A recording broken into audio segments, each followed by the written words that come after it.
بچایا، انہیں غرق کیا، اب وہ غرق ہوتے ہوئے اللہ کا تصرف، اللہ کی قدرت دیکھ کے آ رہے ہو، اور دیکھنے کے باوجود پھر مطالبہ یہ کر رہے ہو کہ کوئی نظر آنے والا ہو، کوئی کرنیوں والا، کوئی مطلب ہے فیض دینے والا، کوئی تصرف کرنے والا، کوئی کرامات والا، کوئی سامنے نظر آئے۔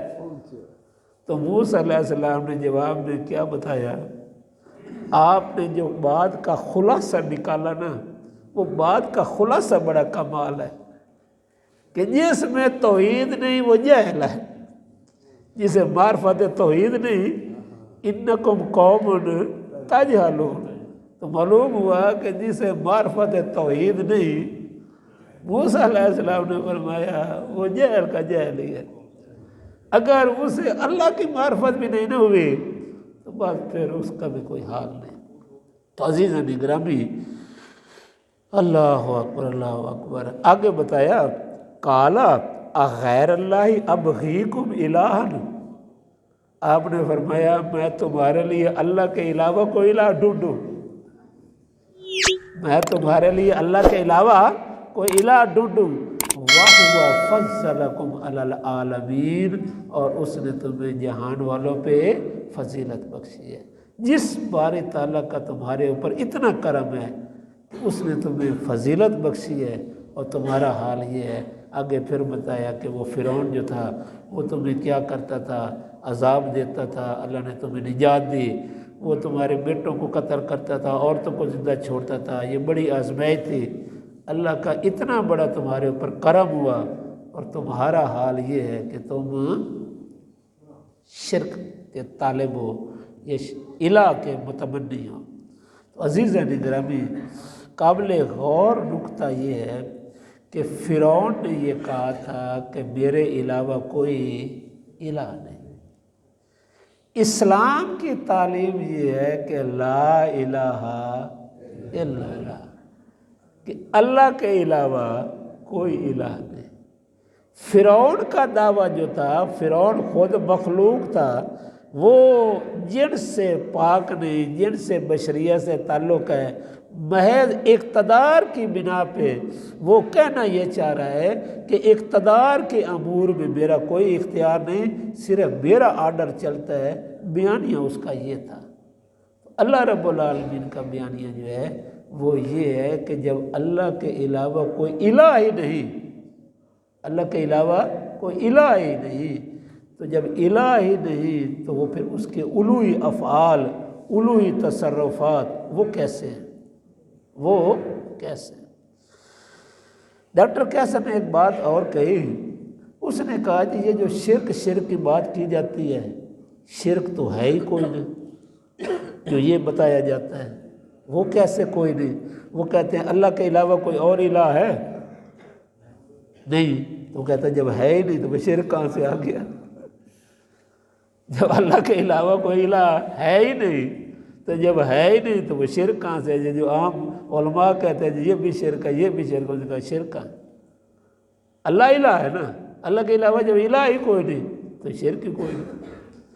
اب فرعون نے جو یہ کہا تھا کہ لئن اتخذت الہا غیری، یہ دعویٰ الوہیت نہیں، انا ربکم الاعلی، یہ دعویٰ الوہیت نہیں۔ اب حال ان کا یہ دیکھیں کہ انہیں شرک ہی نظر نہیں آ رہا، انہیں شرک ہی نظر نہیں آ رہا۔ جب یہ والا معاملہ ہو جائے تو دیکھیں کتنا بڑا بیکار ہے۔ بات کرنے کا مقصود یہ تھا کہ نظام کو الہ قرار دینا، نظام کو رب قرار دینا، نظام میں ربوبیت کے پہلو کرنا کہ نظام ربوبیت کر رہا ہے، نظام پہ اوپر اللہ کی صفات کا اطلاق کرنا، یہ سارے کی ساری جو ہے نا یہ عدم قرآن فہمی ہے، جس سے یہ لوگ پیش کر رہے ہیں اور یہ بتا رہے ہیں بھی یہ والے جو ہے نا یہ قرآنی حقائق ہیں، قرآن کے نام پہ جو ہے نا یہ گمراہی ہے جو پھیلائی جا رہی ہے۔ عزیزاً گرامی، قابل غور نکتہ یہ ہے کہ اللہ کے علاوہ کوئی الہ ہے نہیں ہے نا، تو جب اللہ کے علاوہ الہ کوئی نہیں تو اللہ کی صفات اللہ کے علاوہ کسی اور میں ہو سکتے ہیں؟ نہیں ہو سکتے۔ تو جب اللہ کی صفات کسی اور میں نہیں ہو سکتے تو پھر نظام خالق کیسے بن سکتا ہے، نظام رب کیسے بن سکتا ہے، نظام خالق کیسے بن سکتا ہے، رب کیسے بن سکتا ہے؟ تو ان کا دعویٰ یہ ہے کہ دنیا کے اندر اب سارے قوانین فعال ہیں، اللہ تخلیق عالمین کرنے کے بعد اس نظام کو بنا کے عالمین سے وہ اب جو ہے نا لا تعلق ہے، یہ نظام کے تحت سارا کچھ ہو رہا ہے، بچے پیدا ہو رہے ہیں تو ان کا خالق والد اور والدہ ہیں، نہ کہ خالق اللہ ہے، نہ کہ خالق اللہ ہے۔ اب اندازہ لگائیں کہ بچے کا خالق والد والدہ ہے یا بچے کا خالق اللہ ہے؟ اب جو یہ کہتے ہیں بھائی نہیں نہیں یہ ماں باپ اس کا سبب ہے، یہ اس سبب سے یہ آئے ہیں، تو لہذا ان کے خالق ہونے کا یہ حق ادا رکھتے ہیں، تو لہذا اللہ کا یہاں کوئی عمل دخل نہیں، اللہ نے تو قانون بنا دیا ہے، لہذا قانون کے تحت یہ تخلیق ہو رہی ہے۔ اللہ نے صرف پہلی دفعہ جوڑا جوڑا پیدا کیا تھا، اس کے بعد نظام آٹومیٹکلی چل رہا ہے، نظام آٹومیٹکلی چل رہا ہے۔ عزیزان گرامی، اب اندازہ لگائیں کہ قرآن یہ بتاتا ہے حل من خالق غیر اللہ، کیا اللہ کے علاوہ بھی کوئی خالق ہے؟ اللہ نے فرمایا ام خلقوا من غیر شیء، کیا وہ کسی بنانے والے کے بغیر بنے ہیں، ام ہم الخالقون، یا وہ اپنے خود خالق ہیں؟ تو بات یہ ہے کہ اپنے آپ کا تو کوئی بھی خالق نہیں، تو جب خالق اللہ ہے، اللہ کے علاوہ اللہ کی صفات کا اطلاق علی قوانین کر دینا، اس سے بڑی جہالت کیا ہے، اس سے بڑھ کر گمراہی کیا ہے؟ اللہ کی صفات کا اطلاق علی قوانین فطریہ کر دینا کہ قوانین فطریہ جو ہیں یہ سارے کے سارے جو ہیں انہی کے تحت یہ امور ہو رہے ہیں، تو جب نتیجہ یہ ہے کہ قوانین پہ اطلاق صفات الہیہ ہوگا تو پھر اللہ کی معرفت، اللہ کی مطلب ہے کیا حمد ہے، کیا اس کی شکر ہے، وہ تو بات ہی ختم ہو گئی۔ تو کتنی بڑی عجیب و غریب تعبیرات ہیں جنہیں بدل بدل کے جو ہے نا قرآن مجید سے یہ دور کیا جا رہا ہے۔ میری گزارش جو تھی وہ یہ تھی کہ اللہ کی جب تک معرفت نہ آئے، اللہ رب العالمین نے ایک مقام پہ فرمایا افرأیتم ما تمنون، کیا تم نے غور نہیں کیا جو تم ڈالتے ہو، انتم تخلقونہ ام نحن الخالقون، کیا اسے تم پیدا کرتے ہو یا ہم پیدا کرتے ہیں؟ هو الذی یصورکم فی الارحام کیف یشاء، اللہ وہ ہستی ہے جو رحموں میں تصویریں بناتا ہے۔ اب یہ تصویریں قانون بنا رہا ہے یہ اللہ بنا رہا ہے، بارشیں قانون اتار رہا ہے یہ اللہ اتار رہا ہے، اولاد قانون دے رہا ہے یہ اللہ دے رہا ہے، مصیبتیں تکلیفیں اللہ دور کر رہا ہے یہ قانون دور کر رہا ہے۔ تو عرض کرنے کا مقصد یہ تھا کہ اتنی بڑی غلط تفہیم پیش کی کہ سارے کے سارے اطلاقات قانون کو الہ بنا دیا، جب قانون الہ بن گیا تو قوانین جو ہے نا یہ وہ صفات بن گئے اللہ کے، نعوذ باللہ چھٹے۔ اللہ کو قانون کہنا، اللہ کو قانون کہنا یہ کتنی عجیب بات ہے۔ قانون ہے حکم، اللہ ہے حاکم، حاکم حکم کیسے بن گیا؟ اللہ آرڈر کرتا ہے نا، حاکم ہے نا، واللہ یحکم، اللہ حکم فرماتا ہے، لا معقب لحکمہ ہی، اللہ کے حکم کو کوئی ٹال نہیں سکتا، رد نہیں کر سکتا، اللہ کے حکم کو کوئی ٹال نہیں سکتا۔ اب جو خود حاکم ہے اسے یہ کہا جائے کہ وہ قانون ہے، تو جب قانون حاکم قانون بن جائے تو پھر وہ حاکمیت کون کرے گا؟ حاکمیت کون کرے گا؟ تو نتیجہ یہ نکلا ہے کہ نیچریت جو ہے یہ دراصل اس بات کا نام ہے کہ اللہ کائنات میں پھیلا ہوا ہے، اللہ کائنات میں پھیلا ہوا ہے۔ یہی فلسفہ وحدت الوجود کا ہے۔ بتاؤ یہ ماڈرنیٹ نظریہ پیش کر کے، یہ اصطلاحات بدل بدل کے یہ جو تفہیم پیش کی جا رہی ہے، آپ دیکھیں کہ اس کا نتیجہ کیا ہے۔ نہ خدا ہی ملا، نہ وصال صنم، نہ ادھر کے رہے نہ ادھر کے رہے۔ اللہ اکبر، اللہ اکبر۔ قرآن مجید میں نا مختلف مقامات پہ آتا ہے، اب ذرا غور کریں کہ شرک کیا ہے۔ اللہ نے ایک مقام پہ فرمایا وَإِذَا ذَكَرْتَ رَبَّكَ فِي الْقُرْآنِ وَحْدَهُ، جب تو قرآن میں اپنے رب کا واحد کا ذکر کرتا ہے نا، وَلَّوْا عَلَىٰ أَدْبَارِهِمْ نَفُورًا، وہ نفرین کی حالت میں جو ہے نا وہ پیٹھ دے کے بھاگ جاتے ہیں۔ اب ایک اللہ کے ذکر پہ ان سے برداشت ہی نہیں ہوتا، وہ منہ پھیر کے چل پڑتے ہیں۔ یہاں بات رب کی ہو رہی ہے یا نظام کی ہو رہی ہے؟ یہاں بات نظام کی ہو رہی ہے یا رب کی ہو رہی ہے؟ ایک اور موقع پہ فرمایا وَإِذَا ذُكِرَ اللَّهُ وَحْدَهُ، جب اللہ وحد کا ذکر کیا جائے، اشمئزت قلوب الذین لا یؤمنون بالآخرہ، جو لوگ آخرت پہ یقین نہیں رہتے ان کے کلیجے کیا ہیں؟ پھٹتے ہیں۔ فرمایا بالآخرہ، آخرت پہ، وَإِذَا ذُكِرَ الَّذِينَ مِن دُونِهِ، جب اس کے سوا اوروں کا ذکر کیا جاتا ہے، فرمایا اِذَا هُمْ يَسْتَبْشِرُونَ، اس وقت کھل کھلا اٹھتے ہیں، کلیجے پھٹ پڑ جاتے ہیں۔ اب وہ کیوں کھل کھلا اٹھتے ہیں؟ نظام کے نام پہ۔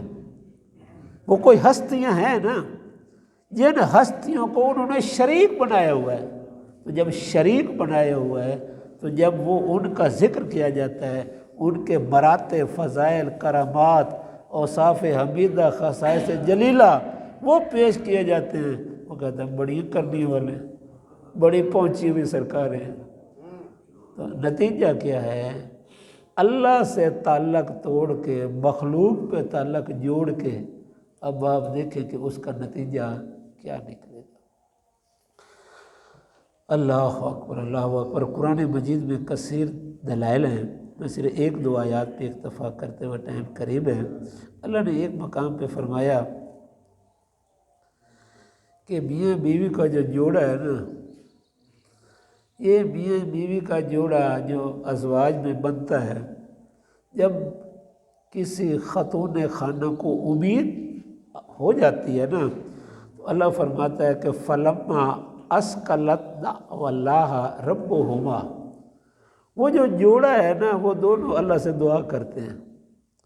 دعا یہ کرتے ہیں کہ لَئِنْ آتَيْتَنَا صَالِحًا، اگر تو نے ہمیں دے دی اولاد نیک، لَنَكُونَنَّ مِنَ الشَّاكِرِينَ، ہم ضرور ضرور تیرا شکر ادا کریں۔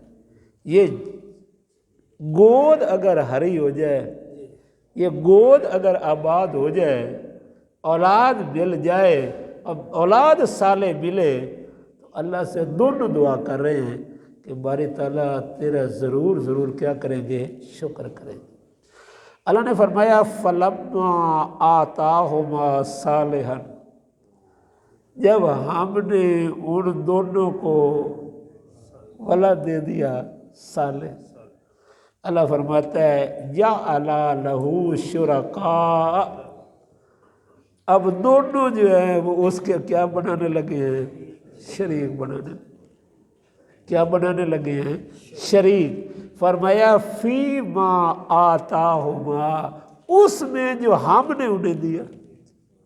اللہ فرماتا ہے جو فضل کرم ہم نے ان پہ کیا نا، اب اس کے کیا کر رہے ہیں؟ شریک ٹھہرانے لگ گئے۔ تو فرمایا فَتَعَالَى اللَّهُ عَمَّا يُشْرِكُونَ، اللہ بہت بلند ہے اس سے جو وہ شریک ٹھہراتے ہیں۔ اللہ نے فرمایا اَيُشْرِكُونَ مَا لَا يَخْلُقُ شَيْئًا، کیا وہ شریک ٹھہراتے ہیں انہیں جو کچھ بھی پیدا نہیں کر سکتے؟ کیا یہ شریک کنے ٹھہرا رہے ہیں؟ انہیں جو کچھ بھی پیدا نہیں کر سکتے۔ فرمایا وَهُمْ يُخْلَقُونَ، حالانکہ وہ خود پیدا کیے گئے ہیں۔ ولا یستطیعون لہم نصرا، اور وہ ان کے لیے کسی مدد کی طاقت یا اختیار بھی نہیں رکھتے۔ ولا انفسہم ینصرون، اور نہ وہ خود اپنی مدد کر سکتے ہیں۔ عزیزان گرامی، اللہ کی الوہیت مخلوق میں بانٹنا، اللہ والے اختیار مخلوق کو دینا، اور یہ بات کہنا کہ یہ اللہ کے اپنے ہیں لہذا اپنوں کو دیے ہوئے اختیارات عطائی اختیارات ہیں، اپنوں کو دیے ہوئے عطائی اختیارات ہیں۔ بھئی نبی ہے، وہ مقام و مرتبہ رفعت شان میں جتنا ہی بلند ہو جائے، مقام نبوت اور مقام عبدیت سے تو طرف نہیں ہوتا، رہے گا تو وہ مقام عبدیت میں ہی نا، مقام عبدیت میں رہے گا نا۔ اب دیکھو نا کتنی عجیب بات ہے کہ آدم کو خدا مت کہو، آدم خدا نہیں، لیکن خدا کے نور سے آدم جدا، اب وہ جدا بھی نہیں ہے بھی نہیں تو پھر کیا ہے؟ جدا بھی نہیں ہے بھی نہیں تو پھر کیا ہے؟ تو بات کرنے کا مقصود یہ تھا کہ اللہ والی صفات انبیاء پہ اطلاق کرنا، اولیاء پہ مقربین پہ اطلاق کرنا، یہ دراصل شراکت فی صفات ہے، یہ شراکت فی صفات ہے۔ جو لوگ اس بات کے داعی ہیں وہ بلا قرآن میں جو مذکور صفات ہیں پہلے ان پہ تو عمل کروائیں کہ اللہ نے اپنی شان یہ بتائی ہے کہ اللہ ایسی شان والی ہستی ہے، لا تاخذہ سنۃ ولا نوم، اسے نہ نیند آتی ہے نہ اونگ آتی ہے۔ بھلا کوئی بزرگ دکھاؤ، کوئی نبی دکھاؤ جو نیند اور اونگ سے پاک ہو، کہ وہ زندگی میں سویا نہ ہو، کوئی بتاؤ کتنا ہی مقرب کیوں نہ ہو جائے۔ اللہ فرما رہا ہے یہ شان صرف ہماری ہے کہ لا تاخذہ سنۃ ولا نوم۔ اللہ نے فرمایا یہ شان صرف ہماری ہے کہ وَهُوَ يُطْعِمُ وَلَا يُطْعَمُ، وہ کھلاتا ہے خود کھاتا نہیں، وہ کھلاتا ہے سارے کھا رہے ہیں، مخلوق پل رہی ہے۔ اللہ فرما رہا ہے ہستی وہ ایسی ہے کہ وہ خود کھلاتا ہے کھاتا نہیں۔ اب بتاؤ مخلوق میں کوئی مخلوق جو ذی حیات ہے وہ یہ کہے کہ وہ کھانے پینے سے پاک ہو، جتنا ہی بڑا پیر ہو جائے، جتنا ہی بڑا پیر ہو جائے۔ اور مال منڈی تو ہے اسی کے لیے، مال منڈی ہے اسی لیے۔ قرآن میں آتا ہے نا کہ اِنَّ كَثِيرًا مِنَ الْأَحْبَارِ وَالرُّهْبَانِ لَيَأْكُلُونَ أَمْوَالَ النَّاسِ، وہ اکثریت کیا کرتے ہیں، کھاتے کیا ہیں؟ مال منڈی۔ وہ ڈونگ اس لیے اپنایا ہے کہ مال ہے، لَيَأْكُلُونَ أَمْوَالَ النَّاسِ وَيَصُدُّونَ عَنْ سَبِيلِ اللَّهِ، اور اگلا ظلم یہ کرتے ہیں مال کھا کے بھی صحیح راستے سے روکتے ہیں۔ مال چلو کھا جاتے ہیں، چلو منڈی تھی دنیا تھی، ایمان تو نکلا ہے، وہ ایمان ہی لے گئے، منڈی لے گئے۔ الامان واللفیظ، اللہ رب العالمین نے جو اپنی صفات عالیہ بتائی ہے کہ وتوکل، بھروسہ کر، وتوکل علی الحی الذی لا یموت، اس ذات پہ بھروسہ رکھ جسے موت نہیں ہے، جسے موت نہیں ہے۔ کل نفس ذائقۃ الموت، ہر نفس نے موت کا ذائقہ چکھنا ہے، لیکن اللہ کی ذات ایسی ہے کہ وہ اس سے کیا ہے، پاک ہے۔ اب بات یہ ہے کہ کھانے کھا رہے ہیں، لوشے مخلوق والے لے رہے ہیں، دعوے الوہیت کے، دعوے الوہیت کے، صفات الوہیت کی بتانے، یہ کتنا بڑا دھوکہ ہے۔ الامان واللفیظ، اللہ سے تعلق جوڑ کے اپنے ساتھ تعلق جوڑنا، یہ کتنا بڑا ظلم۔ ایک تعویذ کا ٹکڑا جو گلے میں لٹکا ہوا ہے، عزیزان گرامی آپ اس کا اندازہ لگائیں کہ اس تعویذ پہ یہ عقیدہ ہے نا، یہ نفع نقصان دیتا ہے، دیتا ہے نا۔ وہ ابھی حال ہی میں یہ پیپل پارٹی کا جلوس نکلا ہوا ہے وہ اسلام آباد کے لیے، جب کراچی سے سٹارٹ ہوا نا تو بلاول کی جو بہن ہے آصفہ بھٹو، اس نے اس کے بعد پہ امام زامن باندھا، ضامن گارنٹی محافظت. اب آپ اندازہ لگائیں کہ جو یہ اس کے ذمہ اپنا آپ سپرد کر دے تو آپ اس سے اندازہ لگائیں. بے نظیر بھی جب آئی تھی نا، وہ جو واقعہ ہوا تھا کراچی میں، اور بہت بڑے لوگ 150-200 مر گئے تھے، امام ضامن اس نے بھی باندھا ہوا تھا، قرآن اوپر رکھ کے نا نیچے سے اسے گزارا گیا اور پھر ساتھ امام ضامن باندھا. عزیزان گرامی، خواجہ قمر الدین جو تھے نا وہ والے سیال شریف والے، وہ جس ٹرک کے نیچے آئے تھے نا، انسیڈنٹ ہوا تھا، اس ٹرک کے آگے لکھا ہوا تھا پیر سیال لاجپال. چڑھ گیا پیر سیال لاجپال، اس ٹرک کے آگے لکھا ہوا تھا، لیکن ٹرک کی کوئی بڑا عجیب جی آئی، وہ ٹرک چڑھ گیا. وہ لجے پالنے والا اپنی لجے پالنے والا وہ مرید ٹرک کے تھلے آ گیا. اللہ مان والا پھر جب قوم کے عقیدے یہ بن جائیں کہ وہ کاغذ کے ٹکڑوں پہ نفع نقصان کا عقیدہ رکھے، اللہ کو چھوڑ کے مخلوق کے اوپر احتجاجات لگائے، تو عزیزان گرامی دیکھیں کہ پھر اس کا نتیجہ کیا ہے.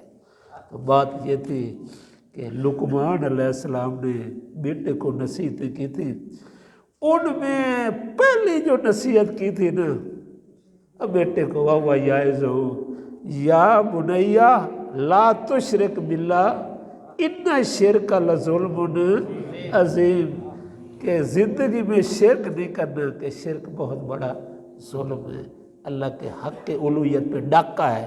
لہذا اللہ کا حق مخلوق کو دینا، اللہ کا اختیار مخلوق کو دینا، اللہ کی صفات مخلوق کو دینا، یہ بہت بڑا ظلم ہے. اللہ رب العالمین سے دعا ہے کہ اللہ رب العالمین